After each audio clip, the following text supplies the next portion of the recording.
streaming correctly, so stand by.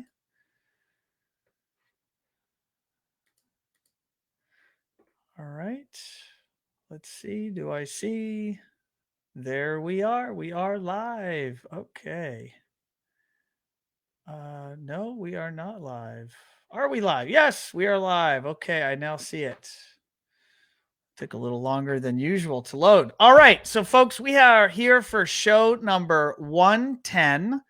Today is Tuesday, April 14th. It's a little bit after 12:30 p.m.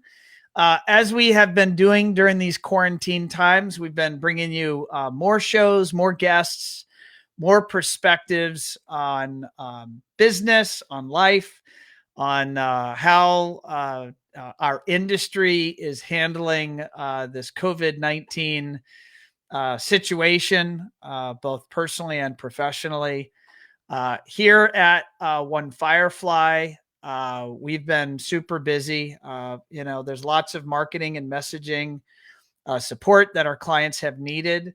I'm happy to say we're still all hands on deck here. Everybody is happy and healthy, and frankly, working harder than ever for our valued customers. And we've also been very busy with webinars. So don't forget to go over to the One Firefly website, which is onefirefly.com, and going up to the menu under Learn. And you'll see all of our webinar collection there. As we record them, we're immediately making them live and available for you. So there's no gating of any kind. And we put the recordings up there generally same day or within 24 hours. Just taught a webinar yesterday. Had over 100 people sit in on the webinar, and it was around social media strategies to help you grow. So definitely advise that you take a look at that. And if you are out there listening and watching, thank you for doing that. Give us a like.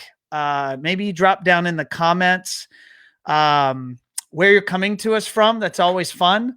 And certainly as we get into the conversation with our guest, pose questions. Don't be shy, and let us know that you're there and you're listening.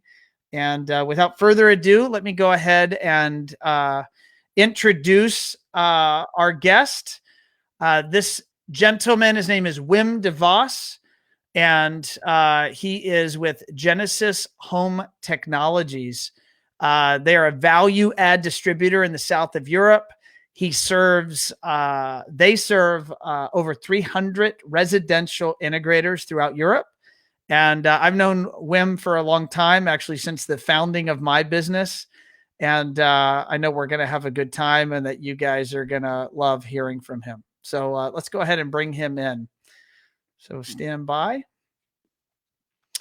Wim, how are you, sir? Very well, sir. Very well. And viewing the circumstances. Yeah, I wish we were speaking under different circumstances in a different economic climate, but that's just not the way it is it? Well, it's like the weather, you know. You have to take it the way it comes and then make the best out of it. So it will be okay. We'll be okay. We'll be okay. Amen. We'll be okay. Where are you coming to us from? Now I'm at home, south of Spain, completely the southern tip of Europe, Gibraltar, Marbella, nice weather, beaches, big houses, lots of markets. Big houses. It sounds like a beautiful place. Once we're allowed to travel again, I want to come travel over there and check out your town. Yeah, you should. You could come over. All right. So for our audience may or may not know you. And I'll let them know how I know you. So in 2007, I had started Firefly Design Group. And I want to say in maybe CEDIA 2008, it was either CEDIA 2008, which would be in September, or 09.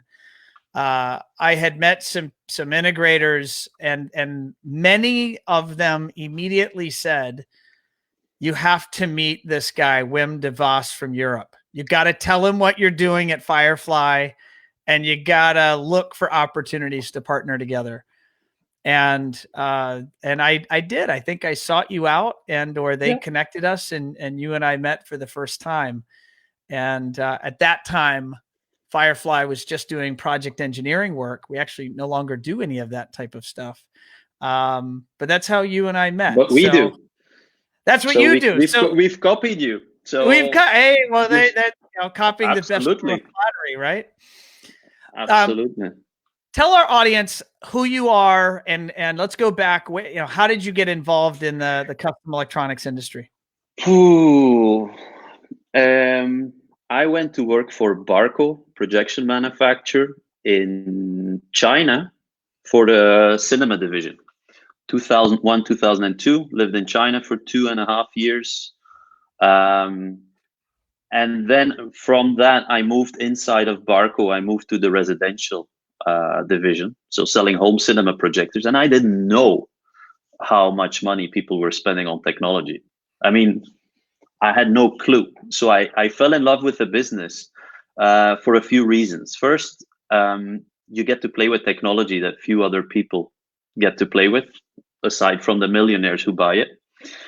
Secondly, it's a relationship business, which for the pro is not the case. I mean, the cinema industry was still okay, but comparing it to other industries, I mean, our industry is a relationship-driven business, which I truly like. So I fell in love with what we do, but also how we build businesses and how we build the relationships. And then Barco decided to close that division after a couple of years. And then I went to work for a big integration firm in Spain, 40 people, learned the ropes, understood how complex it is to be an integrator on many levels, people management, sales, finance, technology, and so on. And I thought to myself, well, there's something here. As an integrator, you should be focused 90% of the time on your jobs, on your clients, on the processes of your business. You should not be struggling to source equipment, and you should not be sent from A to B to C to D if something isn't working. It's always the other guy's fault.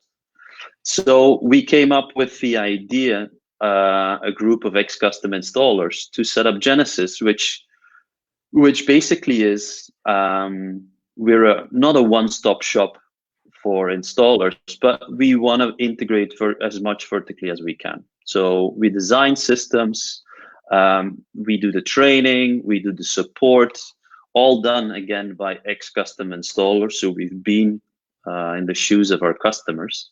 And now we've been, well, small business, but successful over the last 12 to 13 years, representing some brands that are well regarded in the industry.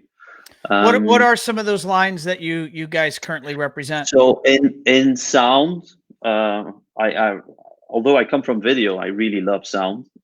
In sound, we do Steinway Lindorf. We do Art Acoustics, we do Origin Acoustics and Stealth Acoustics. So we have from the top end to the mid, we don't go lower than that, and we have in-wall and ceiling and so on. A lot of it is driven by Audio Control for the electronics, another well-known brand, I think, in the market over there. Then for cinema systems, we do DT screens and Barco projectors, back to the roots. And then for everything that is control, both light, comfort, and control systems, we're the Control 4 distributor, but we also do some luxury KNX.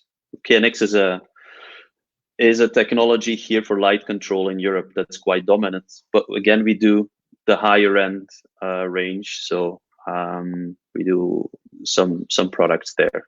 So that's basically it. There's 4 things we're selling. We're selling multi-room AV, so with the sound brands I mentioned, and then quite some video over IP stuff, then control, cinema, and the networking stuff is increasing a lot. Not so much on the product side, but on the system design side and the training side, network is really, and even now even more, is really growing for our business. How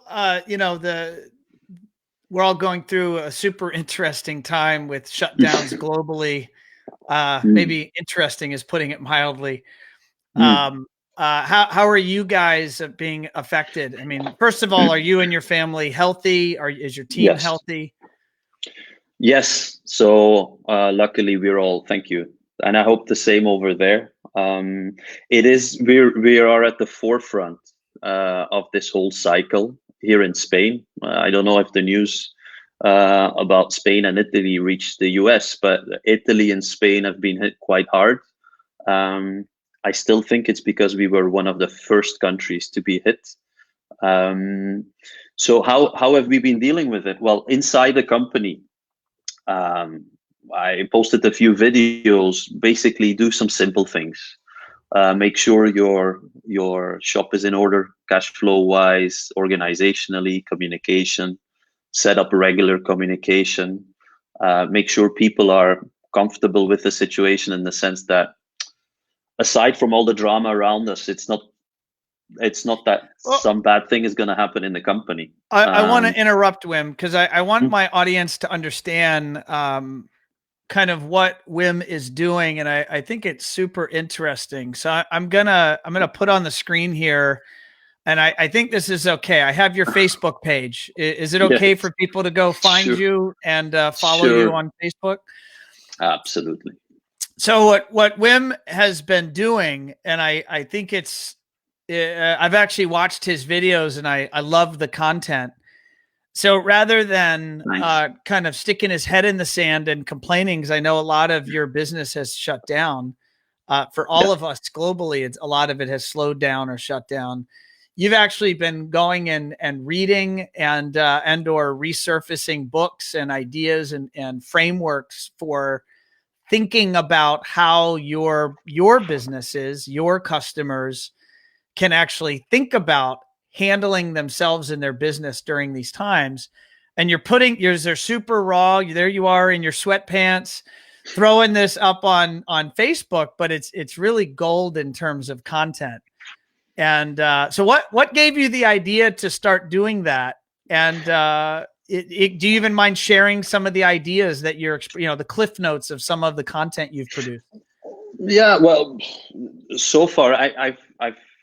This is not the first crisis I think many of us went through. We had 2008, 2012, which was a financial crisis. That's with the famous rainbow sweater. Yeah.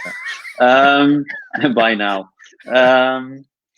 So it's not the first crisis. We had another one before that. So every 7 or 8 years we go through this. But I learned a lot in the previous ones, and I got through them because other people helped me. So I picked up the phone. The first thing I do when normally what you should do, I think, when you're in trouble, you pick up the phone and you call some people and say, "Hey, what do you think?"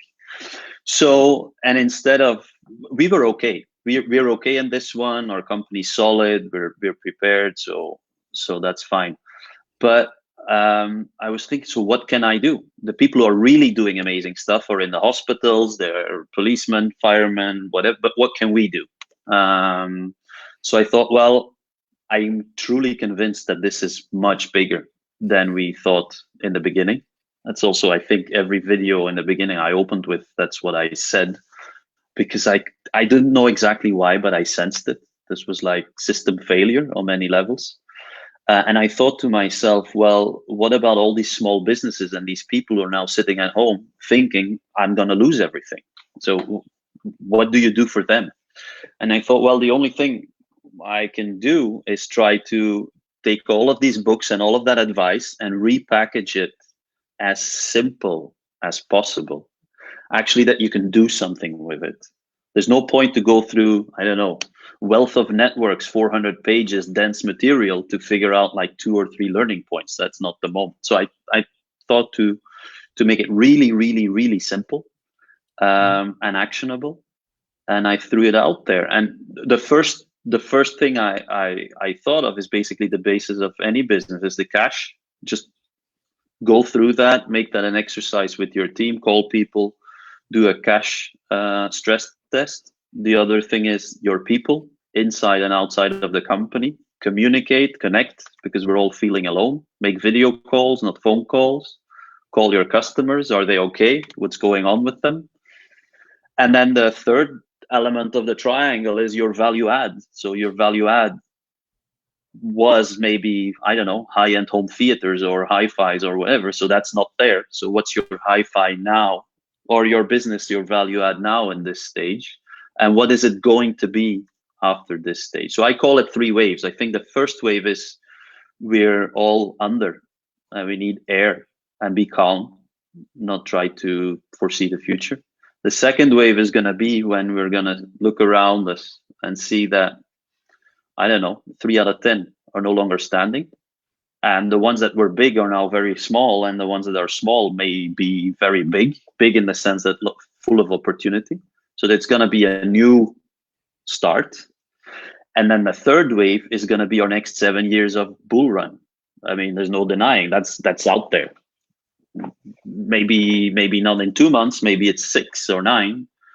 But that third wave, we're all going to surf that one. I mean, that's for sure. So the trick is to be alive after the first one, which is hitting us now, and not lose our cool. The second one is be fit and ready for the sprint. That's the second wave. And then the third one, we're all going to surf that one. That depends on where were you in the second. Were you in the first lineup or not? In terms of that first wave, you mentioned that you're reaching out to your dealers. Where are your dealers, by the way? What countries are they in? France, Italy, Spain, and Portugal. And to set the record straight, we don't call them dealers. We call them partners in everything we do and say, because we truly, everything we know, we've learned from our customers. There's no supplier that has really taught us a great deal. For that, we read their PDFs and the manual of the product. But what we know, how to sell, how to service, how to design systems, how to make things work, comes from our customers, and that's why we call them partners. So it's a kind of a little thing to be able to give back to them what we've learned over the years in business, because that's maybe not their strong point. Business and marketing is maybe not immediately the strongest point of the integrators in our markets. And I think that goes globally. I don't think it's just in your market. And I actually have a few questions I want to ask you around that. But just so that our audience here at Automation Unplugged is global, although we probably have a larger percentage of people from North America listening than other markets. So just I think it's going to be interesting, or my audience is curious. What is the immediate right now? Today's Tuesday, April 14th, 2020. What's the status of your dealers? Are any of them working? Are they allowed to work? Are they locked down? 5% is trying to work. 95% is locked down. I mean, to give you an idea, here in Spain, I am not allowed to leave my home for 4 weeks already. So the only thing I'm allowed to do is go to the supermarket, go to the pharmacy, or if there's an emergency. I'm not allowed to walk 500 meters away from my home. I'm not allowed to go anywhere. So businesses were shut down gradually over those 4 weeks. So we are completely in deep freeze mode. And as happened everywhere, it's always an announcement of 2 weeks, 2 weeks. So you might think that in 2 weeks it will get better, but now we're 4 weeks and it's already announced there's another 4 weeks to go. So that's like 8 weeks going through the desert, not seeing your customers, not serving, not getting paid, not seeing your staff. And there's graduations. I mean, there's people who still do it. Then there's countries that are kind of could go out there, but honestly, south of Europe, the economies have now stopped completely. That's just there's nothing. Here in the United States, there was a couple of different government assistance programs have been activated. You know, some stimulus checks are going out to anyone in our society that makes under. I want to say it was either $75,000 or I think it was $75,000. Then they'll get a stimulus check, and then there was a government program for paycheck assistance, of which we and many businesses applied. We actually were received our funds last week. What is happening there? Is the government subsidizing? Are they Yes. providing any income assistance or? Again, it varies per country, and then in addition, it's a moving train, because I guess what you know today will be different in 2 weeks. Right. But what I'm trying to get out there to the partners we have is that should help you bridge a gap, but not more than that. It's not your life saving measure that the government. So you should analyze, decide, act on your own, because these government helps, a lot of them come under the form of loans, or they're too late, or they're whatever. And while you're trying to get all of that, if it's a loan, you're spending money you shouldn't be spending and still have to pay it back, even if the interest is low. And if the money arrives too late, well, 70% of small businesses go out of business because of cash flow, not because of lack of profitability or lack of market, just cash flow. Can you go deeper into that subject? I know that you recorded a video on it and you even created a worksheet tool. Just educate us. What is the cash flow management that partners or integrators should be following right now? It's different for every business. There's no silver bullet or magical rule. What I do know is that a lot of small business owners, the first thing they think of is salaries, fire people. But that, I would say, should be your last resort. The first, if you really think cash flow, you're not thinking cost. So you move from a result-based view of your business to a pure cash view of your business. That's the first thing you should do. So getting paid is much more important than firing your people. Cutting costs that are not needed whatsoever in the next 3 months is much more important than firing your people. I'm not saying you may not have to reduce staff or use government help. Like there's some countries that are offering up to 80% of the salary of your people, but your people in your team, you should make them understand that cutting a bit of their wage or security was your last resort. That's not where you start, that's where you end. That's what a business owner does. You analyze the situation, and if you're serious about your own business in our industry, then people are probably one of the biggest assets you have. So when you're fighting for your livelihood, hoping you're building up your business again in a couple of months, you're not letting valuable assets. You want to secure them. So cash flow is getting money in the bank now and spending as little as you need to, but you may not want to reduce your first 2 weeks of this crisis. You may want to talk to them, because some of your people may come up with solutions. What is that's a moment. Wim, yeah, hold one second here, Wim. I'm waiting for the internet to catch up. It looks like it's getting a little bound up, and I want to make sure our audience sees you and hears you. So it's actually been really perfect internet so far, but right here in the last 30 seconds or so, it's gotten a little digitized. So I'm going to use this moment while I'm waiting for the interwebs to cooperate. I'm going to give a few shout outs here. Ray says, "Hola, Wim, bienvenido." Hola, Ray. Gracias, hombre. And then we have Jason. He says he's coming to you from Long Beach, California. Nice place. Betting they do some surfing out there. Yeah, maybe work with Joaquin Rivera. Yes. By Design. Yes. In California. Angel Cruz. We got Angel. There you go. Welcome, Wim. Hello from Mexico. Hola, Angel. And then we have Sven Neer, and he says some proper advice so far. So thank you. Hope it's useful. Love the DJ pick, and it does look like our internet is cooperating and has caught up. I want to jump into your thoughts around this. You know, if, for example, your partners are shut down from a business transaction standpoint for the next 60 days or for 60 days approximately, what should they be doing right now to make sure they come out on the other side of this better, stronger, faster, ready to win?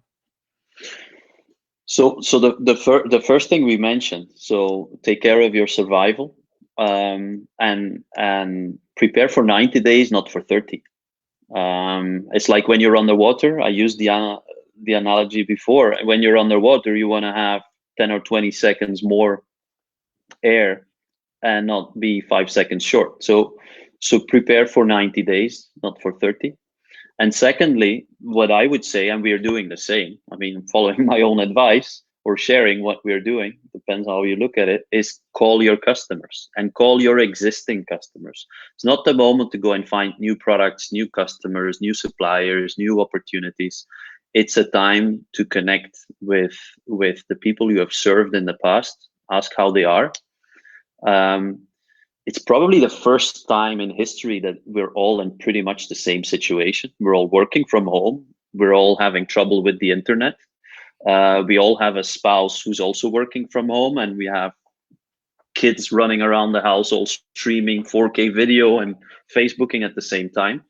So, and they all want to watch movies together every evening, which never happened in the past.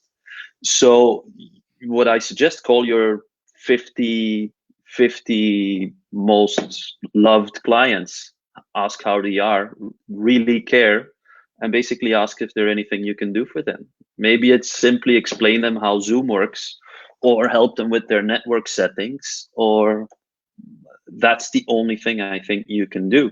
If you're lucky enough that people are buying stuff and you can go out there and install, well, all the better. But I truly think people always remember. People remember how you make them feel. They don't remember what you say or what you do. And now is a time to make sure people remember who you are and what you can do. So I think we're all digital doctors and network nurses now. I mean, we're not saving lives. We're not saving lives. That's for other people, but we can do our part. We can call the people who gave us their money to put stuff in their homes, and now simply ask, how are you dealing with the situation? How is the homework thing going? How is the movie experience going in the evening? Do you know Disney has a new, I don't know what movie or whatever? I think that's what I recommend people to do, because you can't deny that this is gonna be 30 to 60 of the weirdest days in our lives. I mean, in our lives. What do you think changes on the other side of this? Is business the same? Well, the same. I'm going to say that up until the first week in March, and again, I'm speaking the U.S. When did Spain start going on lockdown? Yeah, and the beginning of March. Beginning of March. Yeah. There was the world before that, and there's going to be some version of normal, after this quarantine. Is business the same, and or how do you think business is different? It's a broad question. I think business fundamentals remain the same, but business has been changing for the last 100 years already and accelerating. What has happened now, probably, and I don't know exactly what will change. There's too much going on at the same time. I also don't think there's any point in trying to predict the future while everything is changing around us. But it is clear that we're all creating new habits 30 to 60 days in a row. And a lot of these habits are here to stay. And what I think will change, what I think I'm it's more than thinking, I'm convinced what will change is that the winners of yesterday may be not the winners of tomorrow, and the startups of yesterday may be the winners of tomorrow, and that could go very fast. I mean, there's a few things that I think will define the winners of tomorrow, which is company culture. So the way you deal with people and your own team. If you could work in this situation and produce great content and work, and you do your craft with trust between each other. And then digital transformation. If you haven't worked on the digital platforms or ways of doing things in your business, you should get started like yesterday. You're probably feeling it right now if you haven't been prioritizing that, I would imagine. Yeah, and I think big companies or winners who could still swing it up until the December 2019, they will be so out of touch in 6 to 12 months. So the business fundamentals remain the same. I think it's more and more about experience and about relationships, not about products and specs. And I think the companies that get the culture and people thing right and digital transformation, they'll come out on top of the deck of cards, and they may have been in the middle all along, but now suddenly they see, hey, where have all of these dinosaurs gone? Well, that's what they were, dinosaurs. So it's an opportunity for many of us, I think. And I say opportunity in the context of terrible things happening, but from a business point of view, it depends how you look at it. If you want to go back to December 2019, then I think you're in for a rough ride. If you want to go into 2021 with a level playing field and let's see who's ready to take the prize, you may be in for your biggest growth sprint of your life. So Amen. That will change, I think. One of our listeners, Wim, just posted, this is Sean. He says, really solid chat again. Very solid, very valid comments around just having a conversation is important for all clients, dealers, and vendors. Mm-hmm. And Sean's a great demonstration of that. He's leading his company. Mm-hmm. Talk to me about culture. What are the company cultures, or maybe the aspects of your company culture, or just company culture of the partners that you work with, that you think are really they have their best position to shine given these circumstances? I'm not a big believer in stars. So I believe that in the end, we're all just fairly normal, regular people. But we all look for something to bring to the equation. So it's about offering people a chance in a company to shine. So, by the way, speaking of, your name on this intro is Chief Thunder Lizard. Yes. And your team all have funny names. Do you mind sharing with my audience how you all have developed your titles there at Genesis? But that's part of it. So that was the idea of Phil, who does our marketing. He says, well, how do we do the title thing on the website and everything? And we said, well, everybody had their own ideas. So then we said, well, let's just go back to what do we each think we bring to the equation in the broadest, wacky way over a beer. And then you end up with, well, people who are in operations, they always have to solve the impossible. DHL has a package that lost, whatever. So there's someone who is like Wonder Woman. They're like, you have to do the impossible every day. That's your job when you're in operations. And then you have someone who's an ex-firefighter. Why? Because almost all of my team are ex-installers. So he says, well, that's what I bring to my customers. I'm telling them I was where you were. So I'm an ex-firefighter trying to do all of these things at the same time and solve shit. So, and then mine was Thunder Lizard, because Well, it's a chat I picked up from a Stanford podcast from Mark Maples about growing businesses. Basically, you go for the prize. It comes from Godzilla. So thunder lizards are hatched from radioactive eggs, swim across the water, eat trains, smash buildings. But you build your business. That's what you do. And so, and I also think we don't have to take ourselves too serious. That's a problem with many businesses. If you look at the suits, you look at the big companies at the trade shows. You have the vice president of I don't know what, I don't know whatever of the second floor printer. I mean, those people, they take themselves way too serious. We're not saving baby lives. We're building businesses. We're doing some cool stuff, but we're in the luxury industry.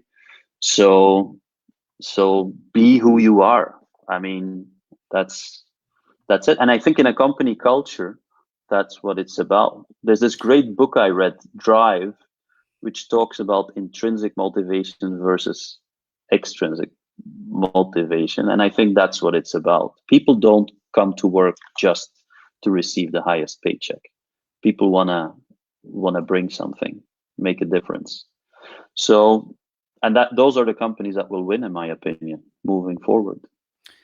What what role, Wim, do you feel that marketing plays both now in the middle of this crisis and afterwards? I mean, you're big on marketing. You have a member of your team that runs marketing, Mm. and you've been a great marketer for years. And so what But is the philosophy you have? And I'm going to give you, I have an observation that a lot of people in our industry, I'm going to say here in North America, look at marketing at the bottom of a long list of priorities for their business. And, I'm here fighting, I'm swimming upstream to try to challenge that thinking. And so I'm curious on your perspective. well, you're about to be helped a lot, I think, by this situation because marketing is defining your message, getting it to the people you want them to who wants to hear your message, and then make it resonate. So make it into an experience that it's an emotional message. Honestly, most of us in our industry are pretty poor at that, but it's at the core of what we do. So you build great systems in terms of technology in a home. There are these millionaires out there with all the representatives and the architects, and you want them to know what you do, and on top of it, you want them to choose you. There's no other way than marketing. I mean, it's basically where a business in our industry starts. But So, how do you handle the challenge? Your dealers are going to tell you that I don't need that marketing thing because I get all my work through referral. So I don't need to invest in but my that's marketing. website. That's marketing. If you want your customers to repeat what you do and the experience they have thanks to your services, that's marketing. So that's what you do. You prepare a message and a way of helping your customers give you referrals. That's marketing. That's the key. Marketing is much more than a website. Website is probably the least important of all. Mm-hmm. It's crafting the message and finding exactly who you communicate with and how. For example, the tone, talking to an architect and talking to an end client or talking to an interior designer, that's a totally different way of communicating. And that's all marketing, is getting the message right, the packaging right, and bringing it in a convincing way. So I think you've pivoted from when you did the system designs. Yes. People built great software tools for that, and so that's, I think, that got absorbed lower in the value chain. For lower, I mean more closer to the client by the integrators, and everybody thought they were doing their marketing right, and you basically took that and you said no, no, no, no, that's where I can pool best practices and knowledge. And I think you did a great job in doing that, because we have somebody internal in our company to handle marketing, but we outsource everything in terms of the work. The only thing we do internally is deciding what we need to do, but we don't produce anything. That's up to professionals. A lawyer, Well, an accountant, and a marketeer, you want to have truly the best professionals around you to advise you, in my opinion, if you build a business. So, and now more than ever. No, I couldn't agree more. Wim, we believe it or not, we've been going for almost 45 minutes. Perfect. Isn't that amazing? It goes by amazing. in a blink. Time for a beer. Time for a beer. I want to put a couple of additional comments here. I've got Peter De Vos. Now, De Vos, is that family. a relative? That's family. That's family. What's up? He's in Belgium. He's looking at setting up a business. Good. There you go. Go for it, Peter. You have a good member of your family, Peter, to lean on for sure. And then Sven, he says, with inclusion of references from Maples to drive consistent emphasis on cultivating awareness as company culture. Great compass. Absolutely. Thank you, Sven. Stay in touch. So, excellent, Ron. Wim, what are just a closing piece of advice? You have vendor, you have manufacturers, you have distributors, you have partners or dealers around the world listening to this. Everyone's going through varying levels of pain and suffering. They have varying levels of fear and anxiety, varying levels of excitement around the opportunities to come. What are maybe some closing pieces of advice, whether something to consider, a book to read? What would you put out there? Well, I've been talking to like 47 people now in the last 4 weeks, consistently asking them what they think. And I would say two things. First, everything's changing. Don't try to predict the future. Just see what happens around you, but don't try to analyze. The second thing is be calm and take care of yourself, your health, your safety, your mental health, just as well as your physical health. Be calm. It will all be okay. This is not the end of the world. It will all be okay. But now is a moment to just accept what is. Things will happen. We'll all be okay. And just sit this one out. Well, once you've taken care of what's important, sit it out for a month, 2 months, be calm.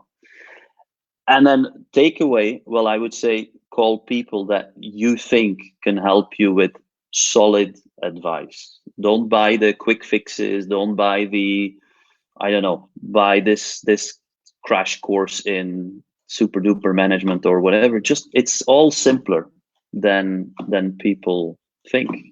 It's just, you've started up a business before, so it's going to be a new startup scenario. You're just going to start with a head start. You know a lot more. You have a good team. You have customers, and you'll have to go back to basics. And that's fine. It's maybe a healthy thing to do once in a while. So everything's changing. Stay calm. We'll be okay. And then take care of what's important. Your health, your family, your relationships. And in a month or 2, 3, or 4, we'll come out of this flying. Amen. Wim, how can those listening get in touch with you? What's the best way to find you, follow you, learn more? Facebook, LinkedIn, Google Genesis Technologies, or my name. Yeah, there's the website. I have a little blog going with my name also, Wim De Vos, where I'm trying to share what I learn through my partners and people who give me advice, and always happy to help. I've learned everything I know from people in the market, so to give something back, more than happy. Awesome. Wim, it has been a pleasure to have you on episode 110 of Automation Unplugged. Thanks, Ron. Keep well. Thank you, buddy.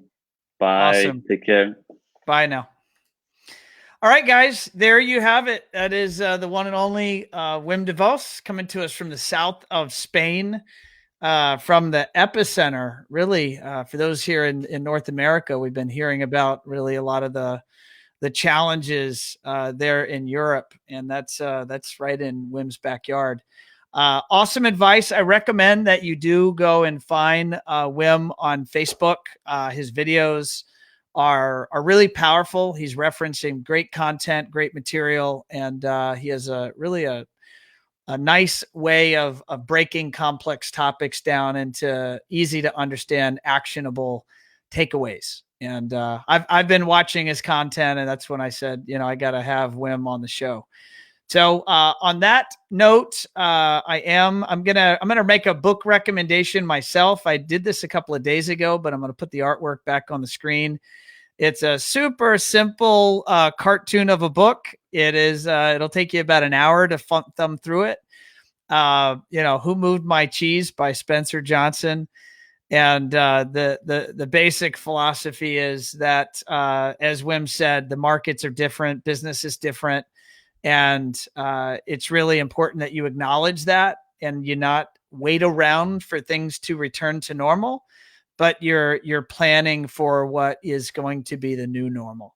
And then you design a plan to really win. And that's a nice story. Additionally, this content is available in podcast format. So although you may be watching live now, definitely go to your favorite. Actually, I meant to put this guy up on the screen. Go to your favorite podcast platform and just search Automation Unplugged. You'll see all of our shows, and we generally get all of our interviews up on there for download, usually within a week or so. So definitely check it out. Been doing a lot more shows lately here since quarantine. I know that many of you out there have reached out and said that you've been appreciating the interviews and the content and the perspective. So appreciate the love and support there. And on that note, I wish you all a great rest of your week. And I hope you stay safe. Don't forget to keep washing your hands. And if you're not allowed to go outside, do not go outside. And just remember, we'll get through this sooner than later. And on that note, gang, be well, and I'll see you next time. Ciao.